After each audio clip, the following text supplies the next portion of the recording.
Doctor Who. Let's talk about it. Having not reviewed the last episode, it'll be worth quickly going over what it was about. The previous episode was about Rosa Parks when she refused to get out of a seat in a segregated bus for white passengers in 1955 America, a defining event for the civil rights movement. I plan on going in much more detail when I eventually get to reviewing this episode. Right now all that's important is that you understand that this episode was unsubtle, detached, manipulative and above all, political.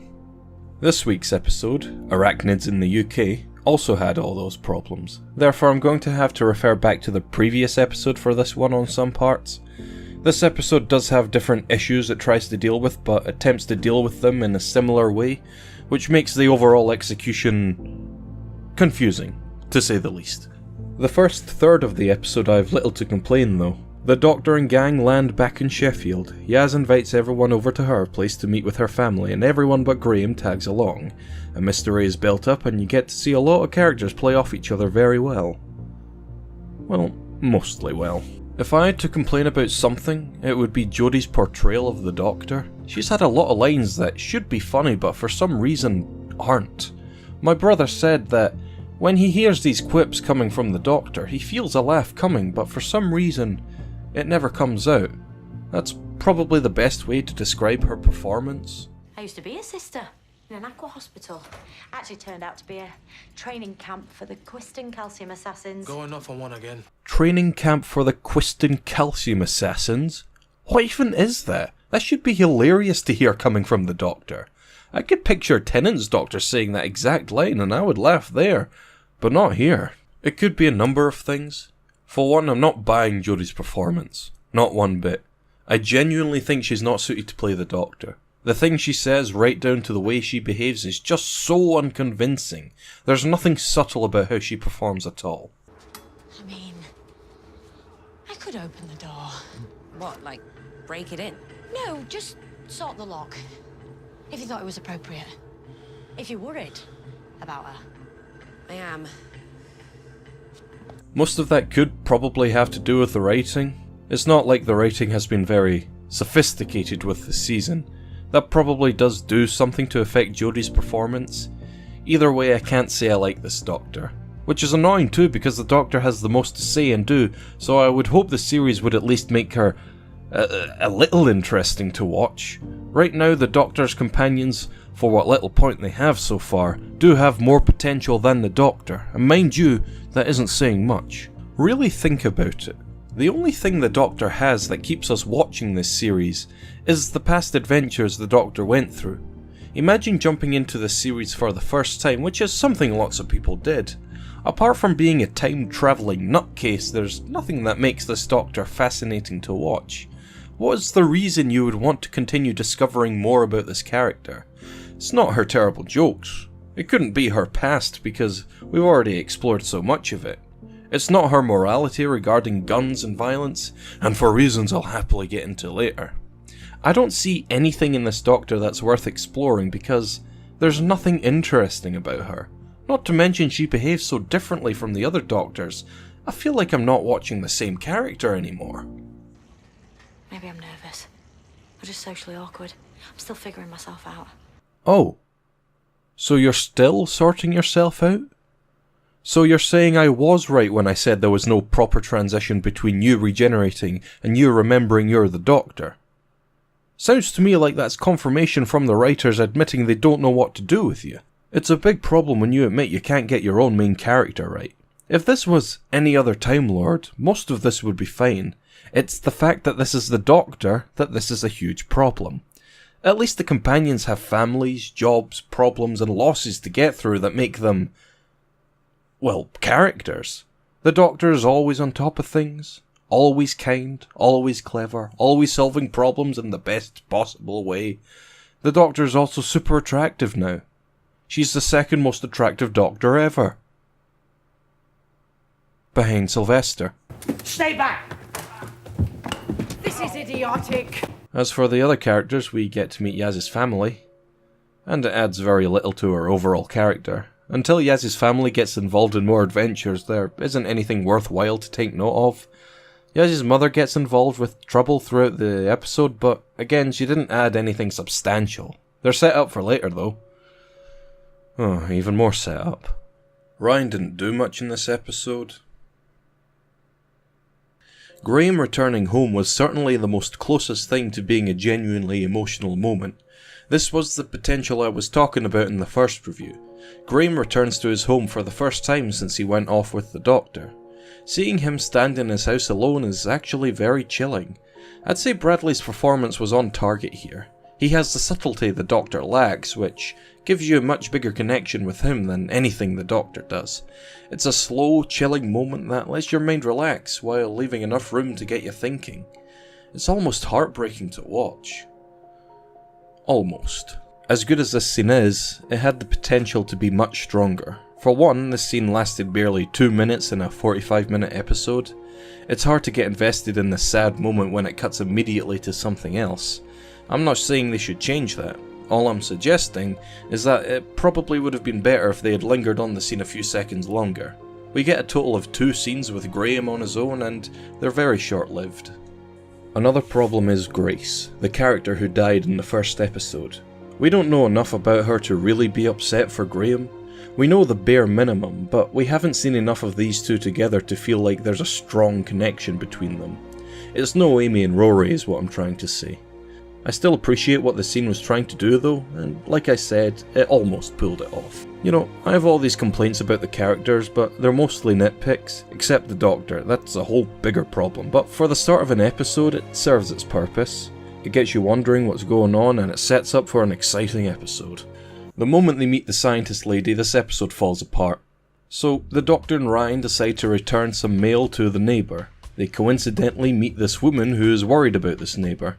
The woman of which is a scientist who caused the spiders in Sheffield to grow in size. They go to her lab after a close encounter with a giant spider, where the Doctor discovers the source of the giant spiders. The source of the spiders was, coincidentally, where Yaz went to pick up her mother from a hotel after being fired from it.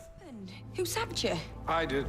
Hands in the air, both Whoa! of you. As of right now, you're both trespassing upon my property. Put the gun down. Please, sir. Yaz, he's pointing a loaded gun at you. You're a police officer. You have every right to arrest him now. As for you, sir, you may be American, but you have no right to have your guard point a gun at complete strangers just because they're in your property.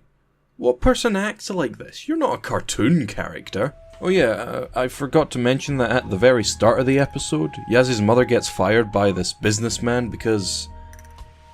well, we don't know at this point. All we know is that him and his employees are hiding something that could ruin his reputation.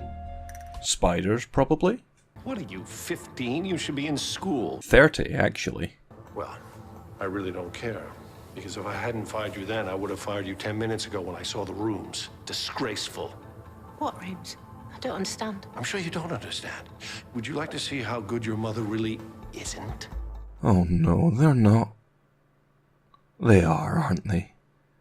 An evil businessman. And not just an evil businessman, but one that's completely based on Trump.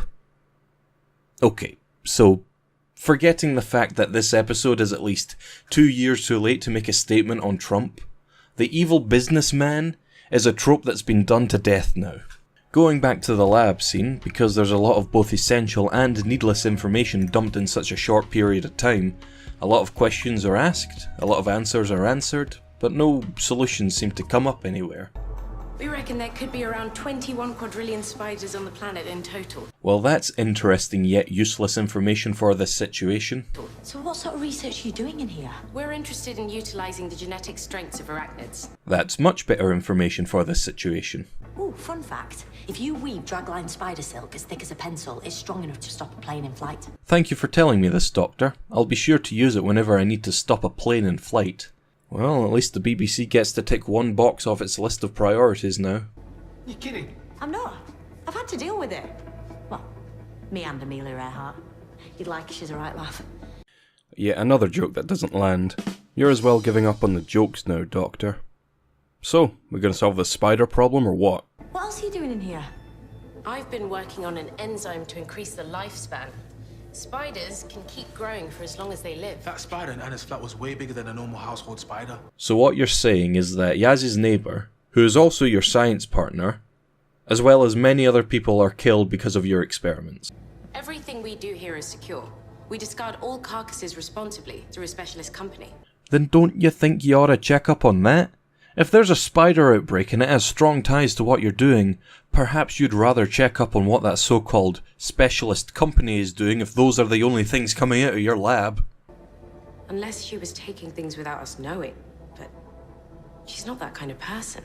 Is that why you were outside her flat instead of contacting the dump then? Why do you have more faith in that specialist company than you do in your own friend? I should notify the police. What? You mean you haven't already? Why not? What is it you wanted to show us? Reports of unusual spider activity in Sheffield over the last 3 months. From the police, pest controllers, and to us here. So you've clearly been keeping tabs on the spider activity for a while. Why haven't you done anything about it yet? Why is it that you don't do anything until a nutcase woman, teenager, and confused old man follow you to your lab? I feel like this isn't your best option. Something's wrong with the spider ecosystem in South Yorkshire. Ooh, that line didn't come out great. Tell you what though, that should have been the name of the episode. Wait a minute, something's wrong with the spider ecosystem? No, Doctor. Something's wrong with their massive size. The ecosystem goes without saying. You'd do best to stay on topic. Exactly, but we don't know what. Yes, you do. It's their size. Did we not just mention that? We have nothing in common.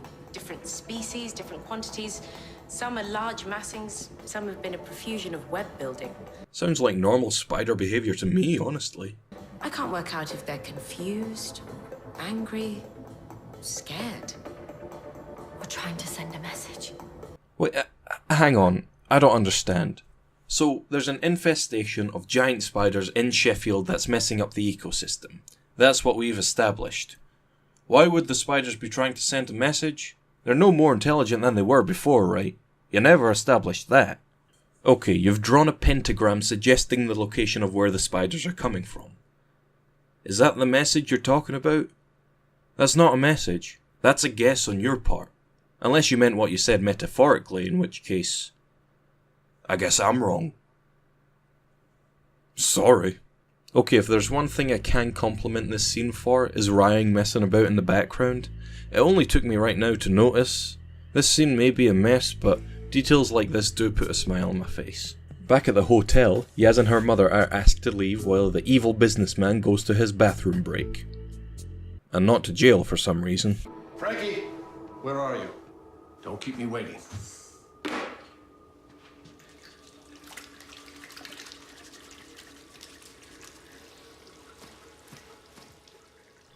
I love this guy. That is the evilest I've ever seen anyone wash their hands.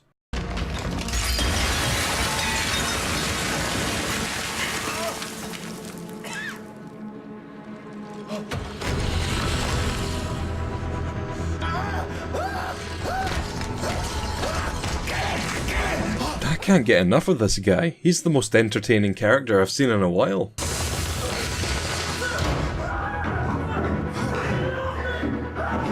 Oh mate, come on, you're spoiling me. Nadja, you made a very awesome human. Okay. Oh my God. You can't give it. I have no more Kevin. I'm compromised.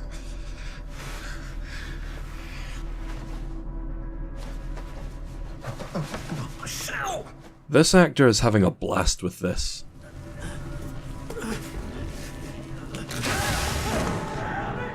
I'll tell you what, this episode is at its best when it does stuff like this.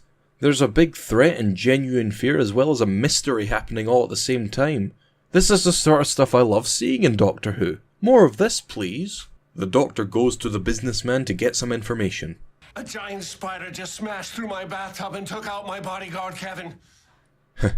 Actually, that should have been the title of the episode. Once the Doctor discovers what they're dealing with, they all decide the best thing to do right now is to go as far away from the spiders as possible. They unfortunately can't get out because the spiders lock the entrance with their webs. They know we're here, and they're trying to seal us in. So, the spiders are more intelligent then? They're trying to make the whole hotel their web. And where are the flies? Okay, so they are more intelligent than normal then. So really the only difference here is that the spiders are placing their webs in more tactical locations. In that case, why did they build the web in the space of like 2 minutes and wander off? Why didn't the spiders wait in their web like normal ones do? And I get that they can't break their way through that huge web, but couldn't they try burning it? There must be something in this hotel they could use for a flame. Is there not any window they could jump out of either? Call me Mr. Nitpick all you want. These are important questions that could easily be answered very quickly. Let me give you an idea that could have answered every single question in the best possible way. How awesome and terrifying would it be if the Doctor and gang went to the exit, only to discover that the hotel was in the process of being coated in nothing but a swarm of giant spiders, cocooning the entire hotel in a husk of webbing? Pretty much everything I asked would have been answered if that happened, as well as having an awesome shot of the hotel covered in webbing. Instead, we run into a kitchen to ask questions and answer answers. Nobody talk until you tell me what you're all doing here. Spiders? Plural? Very plural. Sorry, I don't know who you are. Oh, well. Neither do I, now that I think about it. I am not Ed Sheeran. I am Jack Robertson, and this is my hotel. Just one hotel in an incredibly successful chain of hotels, which is just one small part of my business portfolio as featured in Fortune Global 500. Does that ring a bell? Should I look impressed right now? Is that impressive? I mean, if you're a huge fan of Rosa Parks, then surely you at least know who the equivalent of Trump is in your universe, right?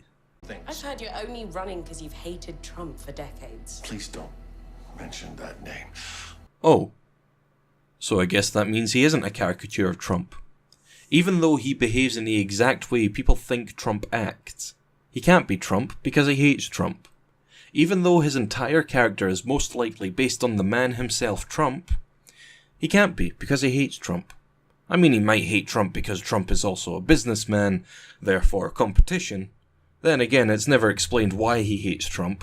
Not that it matters, except for the fact that it could be used as evidence against the fact that he's a straw man based on Trump, but apart from that, he can't be. You're fired. Hang on. 27 minutes in, over halfway through the episode, and we only now discover what his name is? Look, I was just attacked by a spider the size of a bathtub, and it's all her fault. What? Why are you blaming her? She hasn't done anything. Oh, because you're a straw man based on Trump, of course. Mum, don't even talk to me. He fired you. What? He didn't.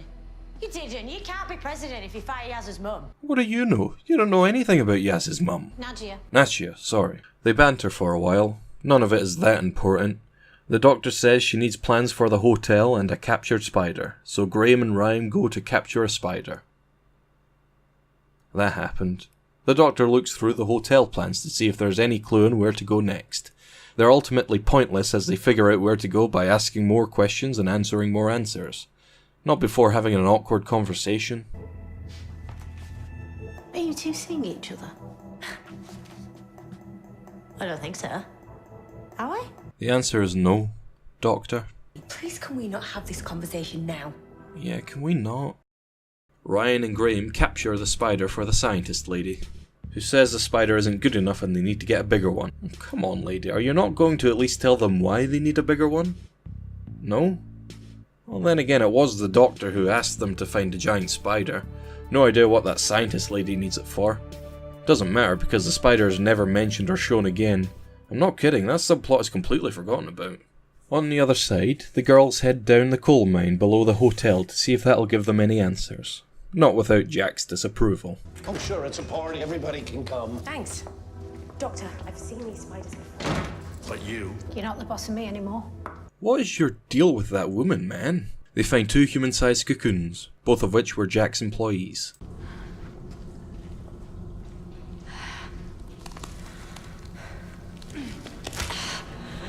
Oh, so much for that super strong webbing then. If you could rip that carcass with relative ease, then surely you could have done the same with the entrance, right? They're outsized and confused. All their behavioural patterns have been disrupted. How did they get like this? So what you're saying is that the spiders aren't more intelligent.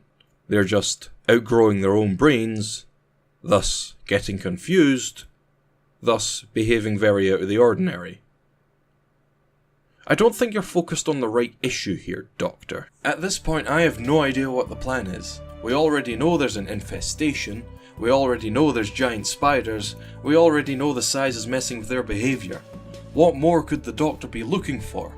The source? They already know the spiders are heavily connected to the hotel. Nest or target, this area is where most of them are. At what point do you finally have to ask yourself, how do we deal with this infestation? There are 15 minutes left in the episode and no one has bothered to ask how they plan to deal with the spiders. Instead, the Doctor just wants more superfluous information. Imagine you grew super big. Like 10 times the size you are now. People won't look at you and go, "Hey, buddy, you're behaving real weird." Anyway, they go deeper into the mine to find a complete landfill. Turns out Jack owns a waste disposal company as well as a hotel. Finding out that he dumps waste directly underneath the hotel doesn't please everyone. Not quite efficient. Blocked inside, pumping out methane and sulfides and trichloroethylene. Never mind the specialist material that hasn't been properly preserved. A soup of toxic waste, incredibly badly managed. I mean, there's no outlet for it. It's just building and marinating and becoming more and more toxic. It's a botched job. I didn't know. I'll give the episode this. It's a good moral for corrupt billionaire businessmen who own both a waste disposal and a hotel company dumping waste underneath their hotel.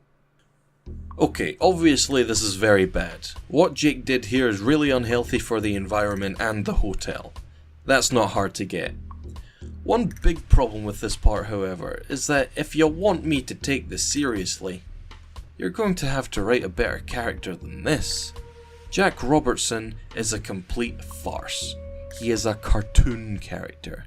He is an outdated evil businessman trope based on Trump, on par with Mr. Krabs and Doug Dimmadome. If you really want me to take this seriously, if you really want me to hate this character and what he does, don't make him the most entertaining character in the episode. Hell, the whole series so far.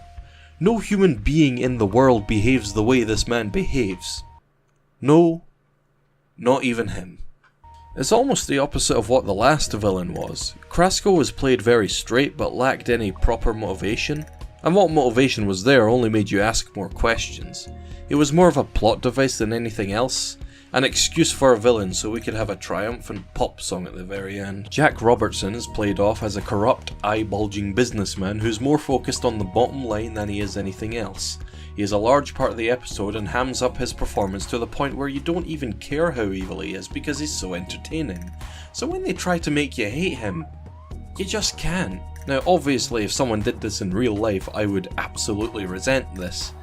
But because no one in the world acts the way Jack Robertson does, I don't think I'll have to worry about that. Back to the episode, everything starts to make sense now. JLR, the waste disposal company, is the same company that the lab lady uses to dispose of her waste from the lab. JLR disposal. JLR takes the waste from our lab, our aborted experiments, and our spider carcasses. And they're all in there. Your spider carcasses and his toxic waste. Not my fault. I didn't know anything about spider carcasses. Of course you didn't. You don't know anything. You just avoid taking any responsibility. Lady, because of your experiments at least 3 people have been killed, one of which was your partner, and 2 of which were his employees. Who are you to tell anyone about taking responsibility? You were the one who got help from complete strangers because you were not smart enough to figure out how your experiments got out the lab. He may be responsible for dumping his trash under his hotel, but as far as I know, he's not responsible for people's lives. What if our waste included something that we thought was dead but was still just alive? And with enough food in all that waste to survive, and enough toxicity to mutate and to keep on growing. Do you know what I hear when I hear this?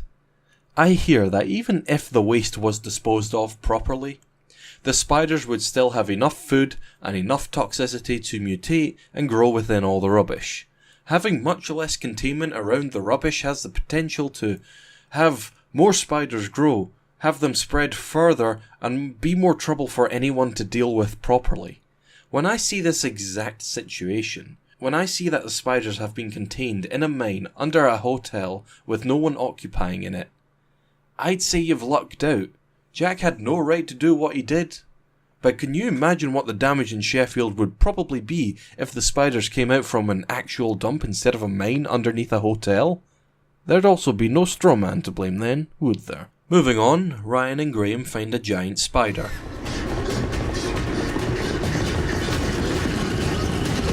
Must be the mother. And the rest of the babies. Some stayed here, some went out into the city, their pheromones disrupting the spider ecosystem, causing other spiders to behave abnormally. Of course. Matthew, you were never the link. Your colleague, Anna, what if she had the same pheromones on her? Accidentally calling out to a spider that had gone out hunting from this hotel. All these spiders answering the same call because in the end, every living thing has the same instinct to come back home. This is just complete gibberish to me. I'm really taking my time with this episode and I still can't keep up. This is the point where I'm just stumped. I have no idea what the spiders are doing and I don't care. I honestly never cared. There is a giant spider outbreak in Sheffield. That's all the motivation we need. They spend so much time talking about what the spiders want, where they came from, what they're doing, where they've been, who's responsible for what. I don't care. There's a plague in this hotel, and it needs to be fixed. Of course it would be you to finally ask that question. Everyone goes to Jack's panic room where they have a very philosophical conversation about how to deal with this infestation. Actually, that should have been the title of this episode. And I've got a huge stash of weapons. Enough for all of us. Enough for 2 guns apiece. Oh, mate, she's not gonna like that. No, I'm not. You are not shooting those creatures. What? This is episode 2 all over again. Maybe it wouldn't be ideal, but it's an option that shouldn't be left off the table. They're mutants. He's not wrong. Caused by you. What? Screw you, lady. Because of you, 3 people are dead. Not including everyone else who's died in Sheffield. Honestly, hearing this lady speak is angering me now. Probably because I've met people like her. Your carcasses, lady, not mine. He's not wrong. Whatever happened, there are living, breathing organisms out there and we treat them with dignity. What? People kill insects every day.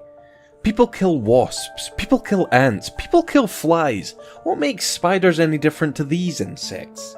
People don't kill insects for fun. People kill insects because if they don't, they could be dangerous for other people. See, I work at an old folks' home. We had an ant infestation one time. So what did we do to solve the problem? We placed insecticide throughout every corner of the ground floor of the entire building as to not have them harm any residents living there. Just the fact that these ants have the potential to poison and waste food is enough to forget all dignity they might have had. The spiders in this episode have killed people, and will kill more people. Therefore, all dignity is lost. So, here's what we're gonna do. Shoot them! We're not gonna shoot them! What's wrong with you people? What is wrong with this country? Why don't you do what normal people do? Get a gun, shoot things like a civilized person. What? What person acts like this? Who would ever say that?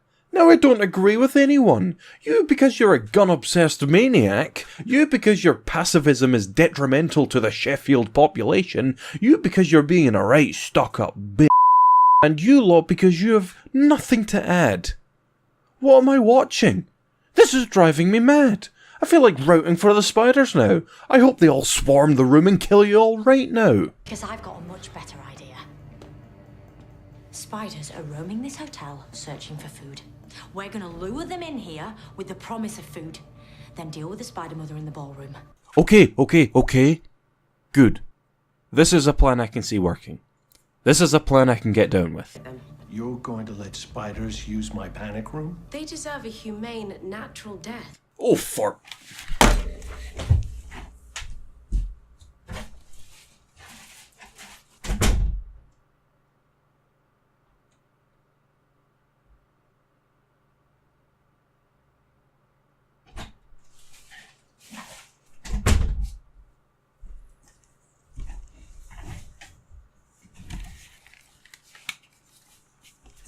Shooting's quicker. He's not wrong. Now that that wonderful conversation's over, they lure the spiders back. Shout out to my big bro, Sheffield City's Grand Station. Look, I'm a boss man like Birdie, I'm a bad man like Shern. Big man like me with a beard, look how my skin. I genuinely think I'm going insane. Go on, you disgusting things. For goodness sake, woman, where's your dignity? They get all the spiders in the panic room with the food inside the closed crates. I can't imagine they'd be able to open them or even know how to. They'd likely go insane from the lack of food due to the food being sealed away in these crates. They'd probably suffocate in there and start eating each other out of desperation. But hey, at least they're not being shot at. That would just be undignified, wouldn't it? Once the Doctor defeats all the minions, she approaches the final boss with plans to herd it out. You want us to herd out a giant spider? They're attacking people. Hang on, Graham's right. After you herd the spider out, what then? You just gonna leave it outside to attack more people? Who are most likely going to try and kill it the moment they see it? Tell me, Doctor, what are our other options? It's grown too big. She's suffocating. She's got too big to breathe efficiently. Right, so I guess we can't herd it out. The spider mother is now too big to breathe properly. She is suffering as she slowly dies. I'll ask again. What are our options, Doctor? She's more scared of us than we are of her.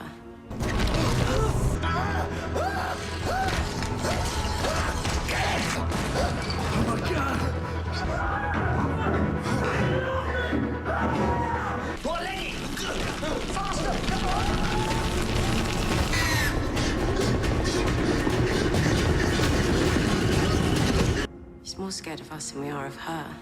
Lady, shut up, okay? Just shut up. Doctor, I'll ask again. What are our options? I'm so sorry this has happened to you. I'm not. And don't forget the woman who caused this to happen to it. Anyway, Doctor, what do we do? So what do we do? Just leave her? That's a good question, Graham. Doctor, do we leave it or what? Leave her? No, absolutely not. In that case, Doctor, what are our other options? My hotel. My rules. He's not wrong. Doctor, if you don't want this thing to die, you better tell us what else we have to do. And quickly.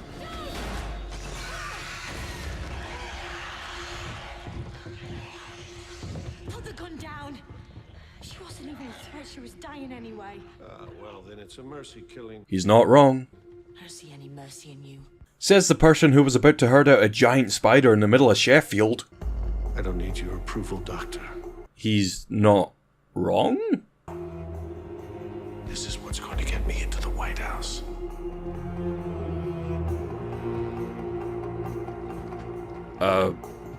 Okay. So, Doctor, you're gonna tell us what our other options were? Gonna let us know what the plan was? Are you going to tell us what a better outcome would have been?